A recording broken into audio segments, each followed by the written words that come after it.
Good morning, everyone.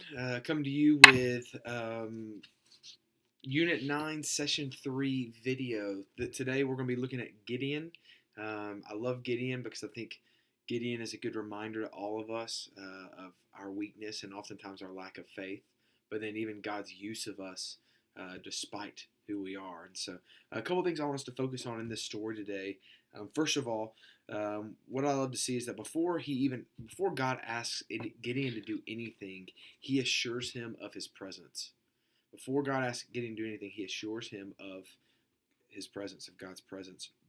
I think that's so good because so often we feel inadequate in all these things, which is rightfully so.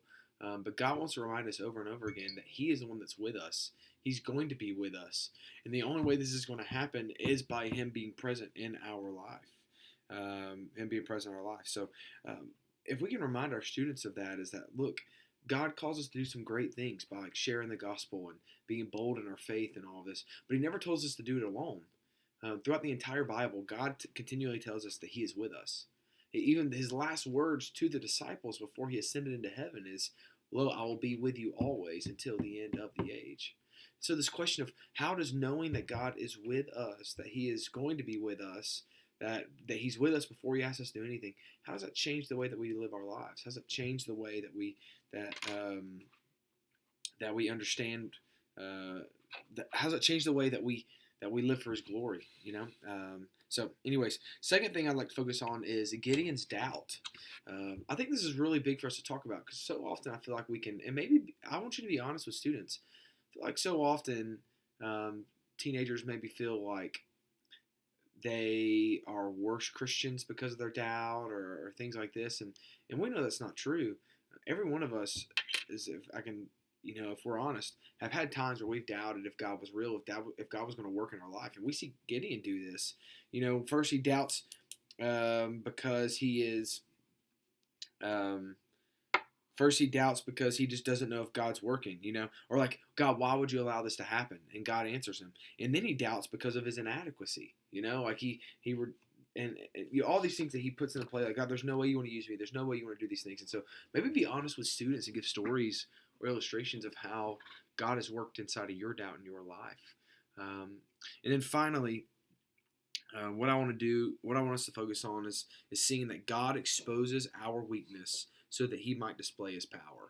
God exposes our weakness so that He might display His power. And so, for instance, we see that God is wanting Gideon to see, yes, he is inadequate. Yes, he is small. Yes, he is these things. And it's because of this that God is going to be able to use him to work through him for His glory. One of my favorite stories is how where God makes him lessen the army, and it goes from 32,000 men to 300 men as they go into battle.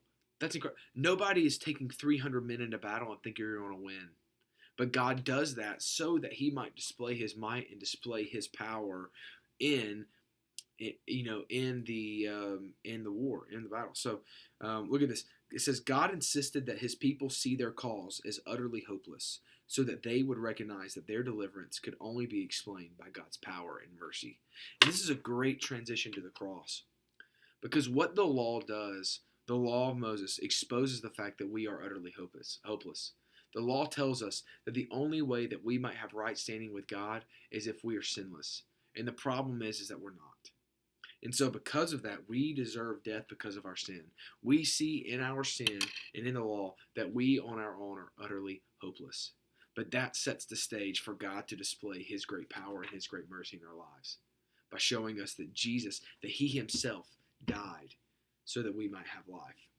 God exposes our weakness so that He might display His power in through our lives. We see that in the life of Gideon, and we see that in our own lives and what Jesus has done for us on the cross. So I hope that's helpful for you.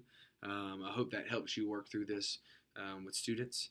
I'm excited. It's a good story, and I hope it'll be a good week. So if anybody has any questions, don't hesitate to hit me up. Thanks, guys.